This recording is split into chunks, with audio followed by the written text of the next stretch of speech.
अगर आपको अक्सर स्ट्रेस या एंग्जाइटी रहती है तो आप इस टेक्निक को यूज़ कीजिए, आपको वाक़ईतन रिलीफ फ़ील होगा। अब ये टेक्निक क्या है कि जिस जगह पर आप बैठे हुए हैं वहाँ पे अपनी सेंसेस का इस्तेमाल कीजिए और 5 4 3 2 1 इस टेक्निक को यूज़ कीजिए। जैसे कि आपने 5 चीज़ों को देखना है।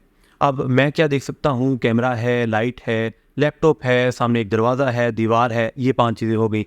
4 चीज़ों को आपने टच करना है, जैसे कि मोबाइल है, मेरे पास पानी की बोतल पड़ी है, सामने टेबल है, बेड है, मैं इन 4 चीज़ों को टच कर सकता हूँ।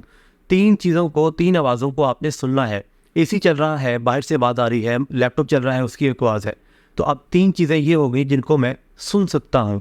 2 चीज़ों को आपने स्मेल करना है, आपके पास कोई परफ्यूम है, कोई खाना बन रहा है, 2 इस तरह की चीज़ों को आपने स्मेल करना है, और 1 चीज़ को आपने टेस्ट करना है। अब इससे होगा क्या कि आप अपनी सेंसेस का इस्तेमाल कर रहे हैं और आप प्रेजेंट में आ रहे हैं, हाल में आ रहे हैं, आप उस ग्राउंड के ऊपर आ रहे हैं जो कि ख्यालात को आपके स्ट्रेस और एंग्जाइटी एक तरफ ले गए थे, और जिसकी वजह से आपको स्ट्रेस और एंग्जाइटी फील हो रही थी। अब आप उससे वापस आ गए हैं और हाल में जी रहे हैं।